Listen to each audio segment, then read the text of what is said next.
আজ আমি হরিনারায়ণ চট্টোপাধ্যায়ের লেখা বন কুঠির রহস্য নামক গল্পটি আপনাদের শোনাব।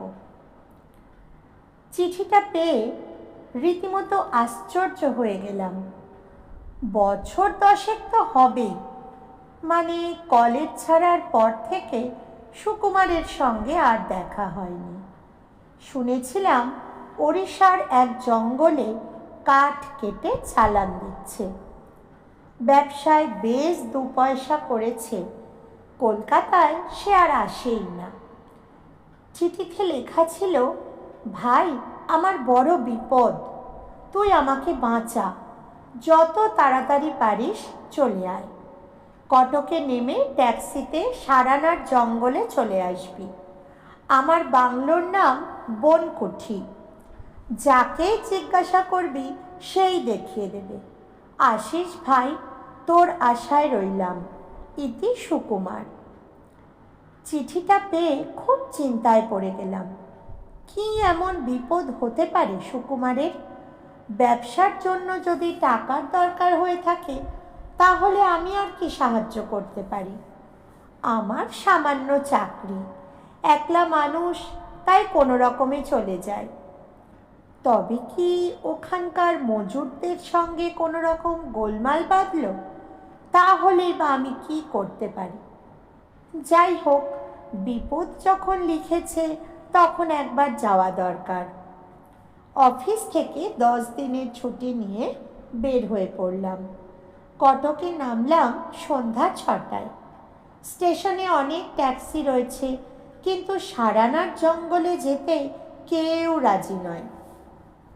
যাকেই জিজ্ঞাসা করি সেই বলে যেতে 4 ঘন্টা লেগে যাবে, ফেরার সময় অত রাতে বিপদ আছে, খুব চিতাবাঘের উপদ্রব।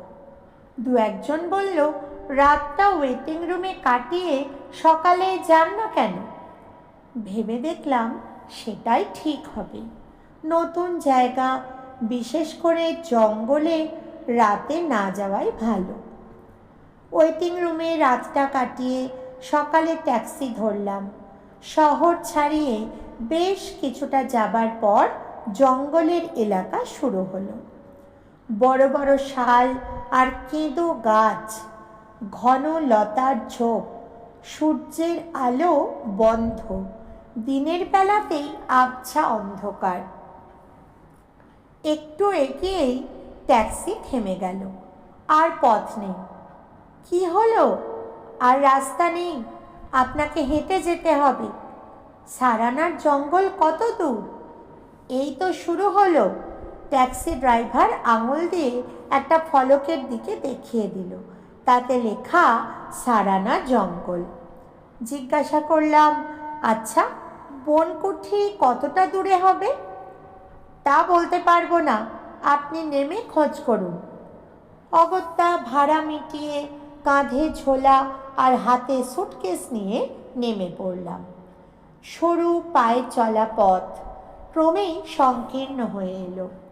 ঝিঝির একটানা শব্দ, নাম না জানা পাখির কর্কশ ডাক, বাতাসে পাতা কাঁপার শিরশিরানি আওয়াজ।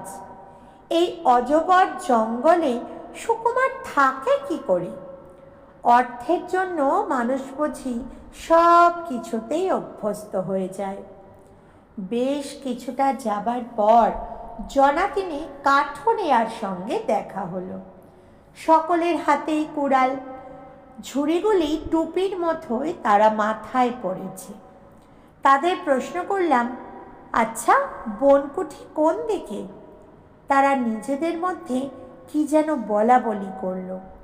কয়েকবার আমার আপাদ মস্তক দেখল। তারপর একজন বলল, বনকুঠি সোজা ডান দিকে, পুকুরের পাশে। চলতে চলতে লক্ষ্য করলাম কাঠুরিয়ারা একটা গাছের নিচে দাঁড়িয়ে আমাকে দেখছে। গভীর জঙ্গলে নতুন লোক দেখে তাদের কৌতূহল হওয়াই স্বাভাবিক। একটু পরে ঝোপের আড়ালে আর তাদের দেখা গেল না। সোজা হাঁটতে লাগলাম। ঘামে সমস্ত শরীর ভিজে গেছে। শহরের লোক আমি, এতটা হাঁটা অভ্যাস নেই, পা দুটো টন টন করছে। আর একটু এগোতেই পুকুর দেখা গেল। পুকুর নয়, বিরাট একটা বিল।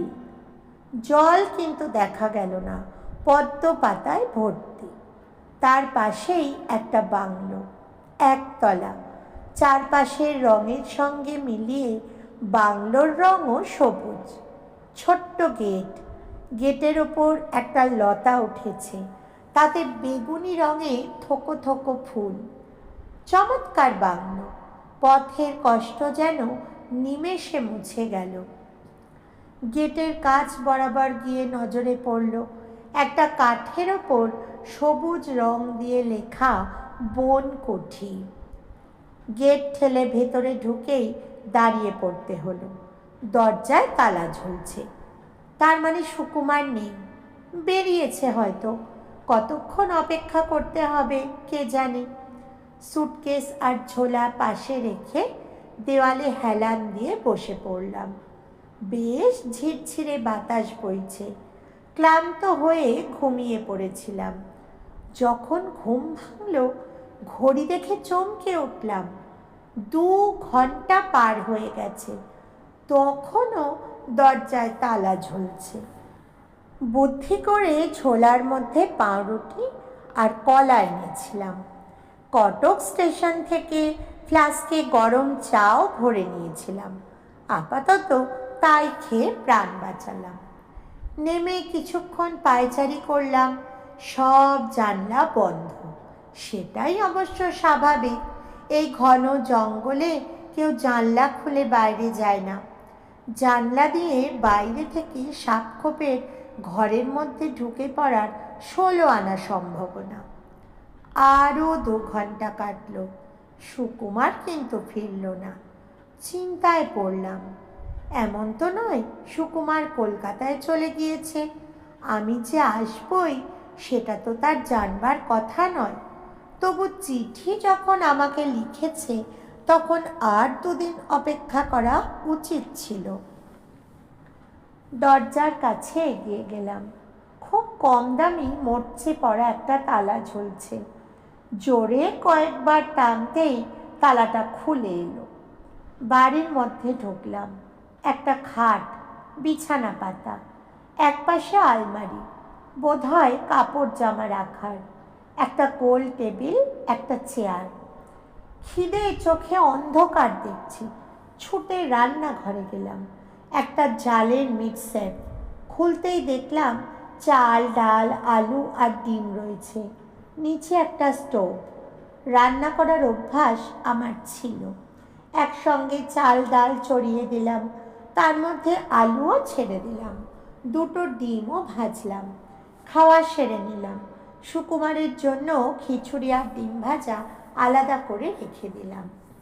তারপর সোজা শুয়ে পড়লাম বিছানায়। কতক্ষণ ঘুমিয়েছিলাম জানি না। খুটখাট শব্দ হতে উঠে দাঁড়ালাম। দরজার ওপারে বিশ্রী একটা মুখ দেখা গেল। খোঁচা খোঁচা কাঁচা পাকা দাড়ি, খুদে লাল চোখ, পরনে ছেঁড়া শার্ট আর প্যান্ট। চেঁচিয়ে উঠলাম, কে? লোকটা ভিতরে এসে বলল, আপনি কে? বাড়ির মধ্যে ঢুকলেন কি করে? তার কথায় উত্তর না দিয়ে বললাম, তুমি কে আগে তাই বলো। আগে আমি এ বাড়ির দেখাশোনা করতাম, রান্না, বাসন মাজা, ঘর ঝাড় দেওয়া, সব কিছু। আমি সুকুমারের বন্ধু। সুকুমার কখন আসবে? আমি ভোর থেকে অপেক্ষা করছি। লোকটার ভাঙাচোরা মুখে বিস্ময়ের রেখা ফুটে উঠল। 2টো চোখ বিস্ফারিত। আমার আপাত মস্তক চোখ বুলিয়ে সে বলল, কে আসবে? বাবু? মরা মানুষ কি আর ফিরে আসে? কথাটা কানে যেতেই লাফিয়ে বিছানা থেকে নেমে দাঁড়ালাম। কে মরা মানুষ? কি যা তা বলছো? আপনি শোনেননি কিছু? নিজের দোষে বাবু মরণ ডেকে আনলো। মাথার মধ্যে সব গোলমাল হয়ে গেল। সুকুমার নেই, যে বিপদের ভয়ে সে আমাকে চিঠি লিখে আসতে বলেছিল, সেই বিপদই বুঝি তাকে গ্রাস করল। আচ্ছা, আমার কি আসতে দেরি হয়েছে? উফ, কি লজ্জা! বন্ধুর প্রাণটাও বাঁচাতে পারলাম না। লোকটাকে বললাম, সব ব্যাপারটা খুলে বলো তো, আমি তো কিছু বুঝতেই পারছি না। লোকটা মেঝের ওপর বসলো, খুব নিচু গলায় বলতে শুরু করলো। বাবু তো কাঠের কারবার করতেন। জঙ্গলের একবারে কোণের দিকে একটা গাছ আছে, সেটাকে আমরা তোঙ্গা গাছ বলি। সে গাছ কেউ কাটে না, তাতে অপদেবতার বাস। কাঠুরেরা কেউ সে গাছ কাটতে রাজি হলো না। সবাই চলে এলো জঙ্গল থেকে, কিন্তু বাবু নাছোড়বান্দা, বললেন, এ অঞ্চলের এই জঙ্গলের সব গাছ আমি ইজারা নিয়েছি, কোনো গাছ আমি ছাড়ব না। বাবু কুড়াল নিয়ে নিজেই তার ডাল কাটতে শুরু করলেন। গোটা 3 ডাল মাটিতে লুটিয়ে পড়ল। কাটার জায়গা দিয়ে রক্তের মতো আঠা ঝরতে লাগলো। আমি জোর করে বাবুকে টেনে বাড়ি নিয়ে এসেছিলাম। তারপর কি? পরের দিন ভোরে এসে দেখি সদর দরজা খোলা, বাবু মেঝের ওপর পড়ে আছেন, দুটো চোখ যেন ঠিকরে বের হচ্ছে। বাবুকে কেউ গলা টিপে মেরে ফেলেছে। বাবুর হাতের মুঠোয় তোঙ্গা গাছের ছোট একটা ডাল। বললাম, তার মানে সুকুমারকে ডাকাতে মেরে ফেলেছে? না বাবু, এখানে চোর ডাকাত নেই।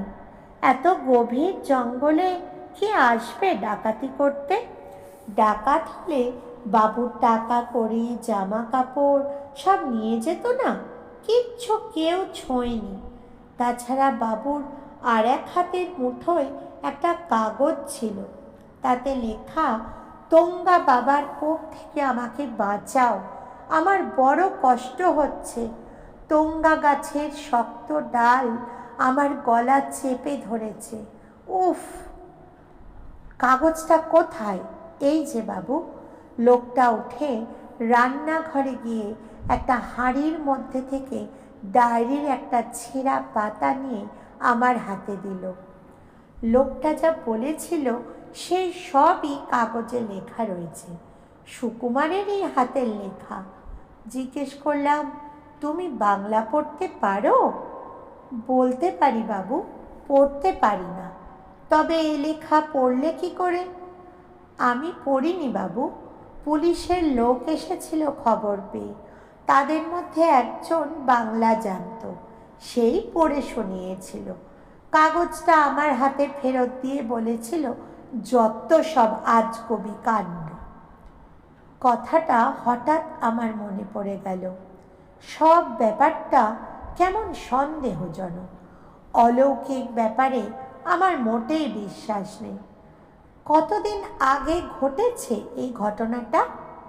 লোকটা হিসেব করে বলল, তা 15 তো হবেই বাবু।